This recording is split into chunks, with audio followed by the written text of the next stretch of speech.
parents took him out of school to study medicine, convinced that he could win his school degree by studying on his own. The courses that were listed on the bulletin board terrified him. Anatomy, pathology, physiology, pharmacy, chemistry, botany, clinical medicine and therapy, not to mention hygiene and materia medica, all names that loomed like majestic shadows in temple doors. He understood nothing. No matter how hard he listened, he just couldn't grasp the subject. Yet he worked hard, he acquired bound notebooks, went to all his lectures, didn't miss one single class.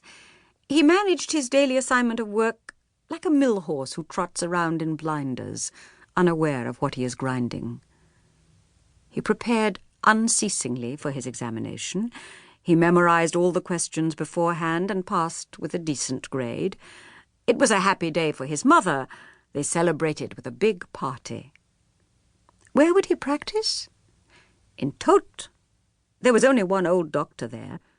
Madame Bovary had been watching out for his death for a long time, and the good soul had barely expired when Charles moved in across the street as his successor.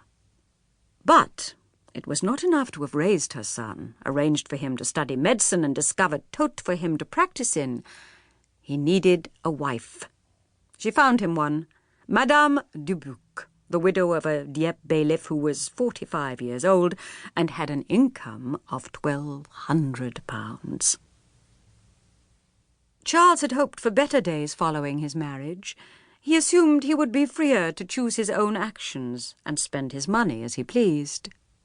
But his wife was the ruler.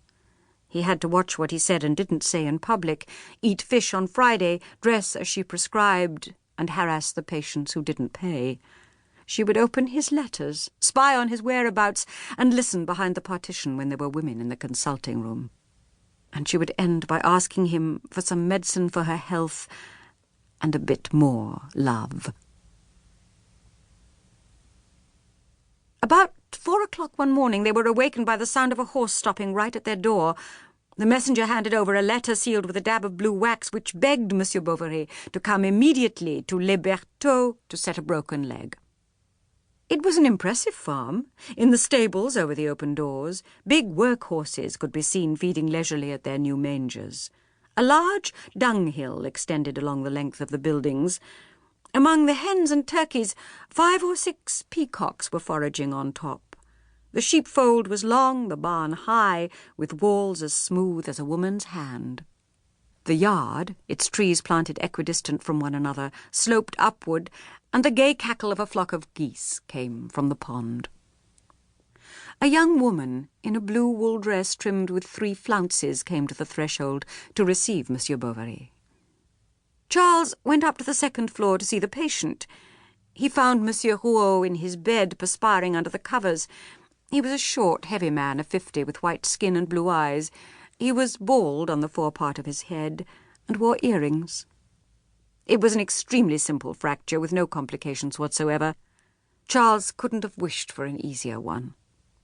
The bandages in place, the doctor was invited by Monsieur Rouault himself to have a bite with his daughter, Mademoiselle Emma, before leaving. At first they discussed the patient, then the weather, the cold spells, the wolves roaming the fields at night. Mademoiselle Rouault didn't like the country at all, especially now that she was almost solely responsible for the care of the farm.